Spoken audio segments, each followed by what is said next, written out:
अब जिस खबर का हम रुख कर रहे हैं वो क्या वाकई में एक अलार्म है। खबर अलवर के भिवाड़ी से है। बीबीपुर गांव के अंदर दो पक्षों की मारपीट हुई है और मामले में पीड़ित परिवार की दो बच्चियों ने गंभीर आरोप लगाए हैं। बच्चियों ने दूसरे पक्ष के लोगों पर धर्म परिवर्तन कराने के आरोप लगाए हैं। पीड़ित परिवार की बच्चियों ने बताया कि हम लोगों से जबरन रोजे रखवाए गए, नमाज अदा करने सहित नियम कानून मानने का दबाव बनाया गया। मामले के 1 महीने बीत जाने के बावजूद पुलिस ने कार्रवाई नहीं की और पीड़ित परिवार ने भिवाड़ी एसपी कार्यालय पहुंचकर मामले की निष्पक्ष जांच करने और जांच अधिकारी को बदलने की मांग की है। पीड़ित परिवार के मुखिया परमजीत ने कहा कि उनके परिवार को 15 दिनों का समय देते हुए धमकी दी गई है। 15 दिन में अगर ये नियम कानून नहीं माने तो अच्छा नहीं होगा। वहीं समाज के लोगों ने कहा कि जल्द मामले की जांच नहीं करने पर जरा सुनो। रोजा रखो, कुरान पढ़ो, नमाज पढ़ो, बट्टा खाओ, गाय खाओ, घर भी रख जाते हैं। तो ये कहा गया रोजा रखो, गाय खाओ और हमारे साथ रहो, नमाज पढ़ो, हमारा मुसलमान बनो। और कहते कुरान पढ़ो, नमाज पढ़ो, हमारे मस्जिद में जा करो। धमकी दी कि हम तेरे को जान से ख़त्म करेंगे, या तो हमारा नियम धर्म मानो, मुसलमान बनो, नहीं तो तुम्हारे पास 10-5 दिन का टाइम है, नहीं तो तेरा जान से ख़त्म करेंगे। घर में घुस के मारा और ये मेरे हाथ तोड़ दिया और सिर में टाँके आए, सिर में चोट लगी है, सारों ने घेरा डाल लिया चारों तरफ। इनका ये कहना था कि इसमें कोई विशेष समुदाय के लोग इन्हें परेशान कर रहे हैं और धर्म परिवर्तन की बात इन्होंने कही है, लेकिन प्राथमिक जांच में इस तरह का है कि आसपास के पड़ोसी हैं और इनके ज़मीन संबंधी विवाद है। इस संबंध में लेकिन इनका विवाद हुआ था और मारपीट हुई थी। प्रथम दृष्टया अभी तक यही सामने आया है, फिर भी इसकी जांच कराई जाएगी। इस संबंध में डीवाईएसपी तिजारा और एसएचओ तिजारा को एक बार बताया गया है कि इसमें निष्पक्ष जाँच करके अनुसंधान करके इसमें निष्कर्ष दें।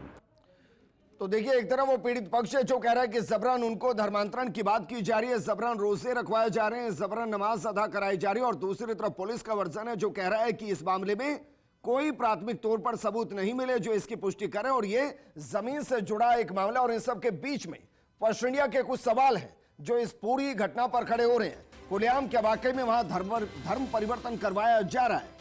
धर्म परिवर्तन के पीछे किसकी साजिश? अगर ऐसा हो रहा है तो यह भी एक बड़ा सवाल है।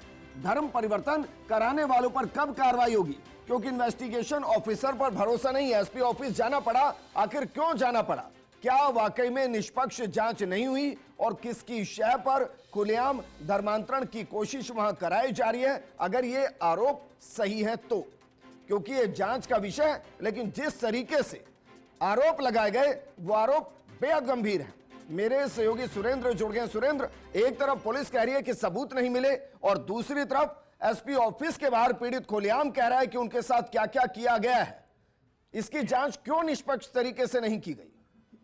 देखिए विजेंद्र, मैं आपको सबसे पहले बता दूं कि ये मामला जो है लगभग 1 महीने पुराना है, जहां आपस में दो पक्षों की मारपीट होती है और मारपीट के दौरान ये कहा जाता है कि उन पर जो है धर्म परिवर्तन का दबाव बनाया गया। लेकिन अगर पुलिस की जांच की अगर हम बात करें तो पुलिस का कहना है कि इस तरह के साक्ष्य नहीं मिल पाए हैं। लेकिन ये 1 महीने बाद जब ये एसपी ऑफिस पहुंचते हैं तो इनसे जब हमने बातचीत की तो जो ये लड़कियां हैं, इनका कहना है, जो बच्चियां हैं जो पीड़ित हैं, इन्होंने कहा कि उन्हें जबरन धर्म परिवर्तन का दबाव बनाया गया और उनसे रोजे रखवाए गए। तो उसमें दो जो बच्चियां हैं एक ही परिवार की, उनका कहना है कि उनसे रोजे रखवाए गए और भी कई सारी बातें जो पीड़ित पक्ष ने जो कहा है वो बहुत गंभीर है। लेकिन अगर पुलिस की माने तो पुलिस ने कहा है कि इस मामले की पूरी जांच की गई थी और इससे पहले भी जो इस तरह का मामला है ये विवादों में रहा, लेकिन इस तरह की जो साक्ष्य है, वो जो तथ्य है वो निकलकर सामने नहीं आए। लेकिन सुरेंद्र, सवाल भाई ये है कि इसमें साक्ष्य क्या होंगे? जो रोजा रख लिया गया और रख लिया गया, अब उसके साक्ष्य वर्तमान स्थिति में कहां से मिलेंगे? अगर किसी ने धमकी घर में घुसकर दी है कि धर्मांतरण करना पड़ेगा, नमाज अदा करनी पड़ेगी, इसके साक्ष्य कैसे मिलेंगे? विजेंद्र, बिल्कुल आप ठीक कह रहे हैं, लेकिन बड़ा सवाल यहाँ ये भी है कि आखिर जो झगड़ा हुआ उसकी जो वस्तु स्थिति है वो क्या रही और वो झगड़ा आखिर किस बात को लेकर के हुआ? क्योंकि गांव में एकमात्र ये जिस समाज से ये परिवार आता है, गांव में एकमात्र परिवार इनका है। बाकी जो समुदाय विशेष का जो वो गांव है, पूरा जो परिवार है समुदाय विशेष का परिवार है पूरा, वो रहते हैं यहाँ पर। और इससे पहले भी इनका एक मामला एक बार पहले भी सुर्खियों में आ चुका है, उस मामले पर भी एफआईआर लगी थी। और जैसा कि इससे पहले भी पॉक्सो एक्ट का मामला इसी परिवार की तरफ से दर्ज करवाया गया था। और जैसा कि जानकारी मिल पा रही है कि ये परिवार करीब 30 साल पहले इस गांव में आया था और जो अभी जो जहां इनका रहना सहना, जहां इनका घर बना हुआ है, वो जो जमीन है वो भी एक जो शिवायतक या सरकारी जमीन कह सकते हैं, उस पर रहना है इनका। और उस जमीन के आसपास में ही जो समुदाय विशेष के जो खेत खलियान है वो लगते हैं। जी यहाँ पर जब ठीक है सुरेंद्र, आप हमारे जमीन साथ को बने लेकर रहिए, हमारे साथ बाकायदा पीड़िता जुड़ गई। हम उनका नाम का खुलासा नहीं करेंगे, लेकिन उनको हम अपनी तरफ से एक नाम देते हैं और नाम उनको हम सुखजिंदर दे देते हैं अपनी तरफ से नाम। अगर आप मुझे सुन पा रही हैं तो पूरा वाक्य बताइए, कैसे आपको धमकाया गया, कैसे आपको रोजा रखने के लिए कहा गया, कैसे नमाज अदा करने के लिए कहा गया? हमारे बच्चे लड़कियों से रोजे भी रखवाए गए हैं। हमारे के ये कहते हैं कि हमारा नियम मानो, हमारे मुसलमान बनो, और जो रहना है तो, नहीं तो यहाँ से भाग जाओ, इसलिए मारपीट कर रहे हैं। हम मना करने पर इसलिए हमारे साथ ये हरकतें करते आ रहे हैं। और ये कब से करते आ रहे हैं? ये बहुत दिन से करते आ रहे हैं। पहले मेरी कुछ लड़की बच्ची थी 8 साल की, उसको उठा लिया था इन्होंने पहले, बहुत होगा 6-7 साल जी। और उसके पीछे फिर बाद में कई हरकतें और भी करी हैं। फिर अब ये ज्यादा धुम्मस मचा रहे हैं। 17 को मेरे को बहुत मारा था, फिर मेरी लड़की थी, मैं दोनों माँ बेटे को मारा था। फिर रात को 28-29 तारीख थी, और रात को फिर इन्होंने हमला किया था हमारे घर पे आके। और 20-25 लोग थे जो इन्होंने रात को मारा, जो उसके मेरी चोटें आई हैं सिर में भी, और ये हाथ। 20-25 लोग थे जिन्होंने मारपीट की है? हाँ 20-25 लोग थे ये। और उनमें कौन कौन है? उनमें सारा परिवार इन्हीं का ही है, मतलब जिनका नाम है ना ये गहना है, उस्मान है, गहना उस्मान ये नाम इसका, इसके लड़के हैं, और इसका परिवार मतलब बहुत बड़ा परिवार है इनका। जी नहीं, लेकिन जिसका आप जिक्र कर रहे हैं कि 8 साल के बच्चे को उठाकर ले गए थे, मेरे जो सहयोगी जानकारी दे रहे हैं उसमें तो पुलिस ने फाइनल रिपोर्ट लगाई और उसमें कहा कि ऐसा कुछ हुआ ही नहीं। वो सब झूठा बनाकर लगा दिया था, पुलिस ने झूठा लगा दिया। पुलिस वालों ने पैसे खा के 1 लाख रुपया लिया था उनसे। आप पुलिस वाले खुद, ये बात की रिकॉर्डिंग भी है, हम भेज भी सकते हैं। और इसने थानेदार ने 1 लाख रुपया लिया था उस टाइम। और रिकॉर्डिंग किस चीज की आपके पास? इस बात की कि हाँ हमने 1 लाख रुपया दे दिया है, जो मुलजिम है वही कह रहे हैं। और ये आपके पास है? हाँ वो हम भेज सकते हैं वो। और अभी आप एसपी ऑफिस गए, तब क्या हुआ फिर?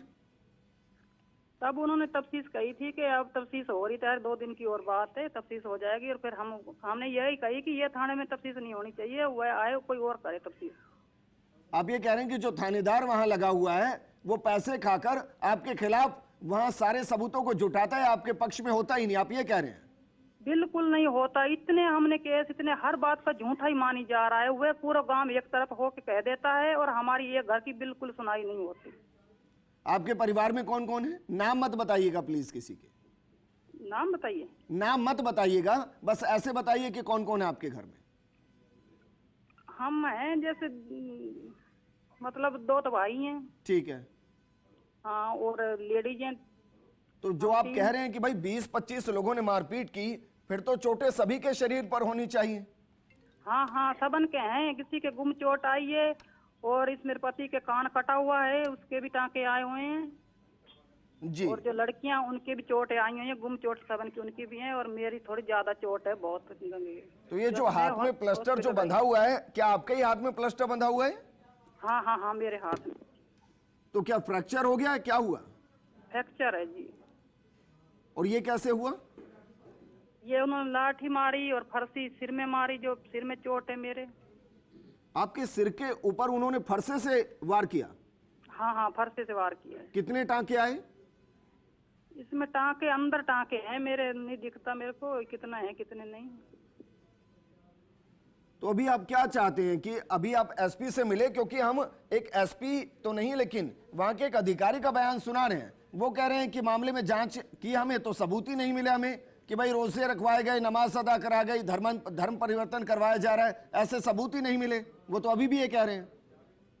सबूत क्यों नहीं मिले? जो हम कह रहे हैं ये बात रखवाए गए हैं, नेम धर्म भी ले सकते हैं, किसी तरह का हमने रखवाए हैं, जब भी तो हम ये कह रहे हैं, हम झूठा क्यों कहेंगे? जी नहीं, लेकिन जैसे भाई आप कह रहे हैं आपके सिर पर चोट लगी है फरसे से, हाथ पर डंडे से मारा गया है, आपके परिवार में किसी एक का कान कट गया, टांके आए हैं, तो ये कितनी तारीख की घटना है?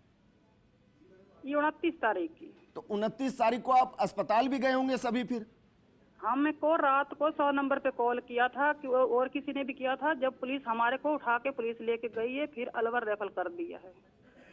तो वो मेडिकल भी होंगे कि भाई मार पिटाई में ये सब कुछ हुआ है? हाँ हाँ सब कुछ है, मेडिकल वगैरह सब कुछ होया है उसमें। तो ये जमीन का मामला तो नहीं है कहीं कि फंसाने जमीन का मामला तो नहीं है, क्योंकि कहा जा रहा है कि भाई जमीन का मामला है लेकिन उसको धार्मिक रंग दिया जा रहा है। ना ना ना, जमीन से हमने क्या लेना देना, जमीन किसी और की, हमारी थोड़ी है कोई। अच्छा, आपकी जमीन ही नहीं है वहाँ? नहीं नहीं, बिल्कुल नहीं हमारी। तो जिस घर में आप रह रहे हैं वो किसका है? वह तो सरकारी है, जो ये रह रहे हैं ना हम, ये सरकारी है, काफी दिन से यहाँ रह रहे हैं हम ये। चलिए, बहुत बहुत शुक्रिया हमारे साथ जुड़ने के लिए। हमारे साथ परुष भारद्वाज जी कांग्रेस से और बीजेपी से शैलेंद्र जी हैं। शैलेंद्र जी, जरा बताइए भैया क्या चल रहा है? देखिए, निश्चित तौर पर बहुत ही गंभीर मामला है और अगर इस तरह से हमला किया गया है तो निश्चित तौर पर उनका मेडिकल हुआ होगा और उस पर जान से मारने और जो भी गंभीर अपराध जो भी धाराओं में लगते होंगे वो लगाए गए होंगे, उसकी जांच चल रही होगी। और अगर कोई धर्म परिवर्तन का मामला निकलता है तो वो और भी बेहद गंभीर है।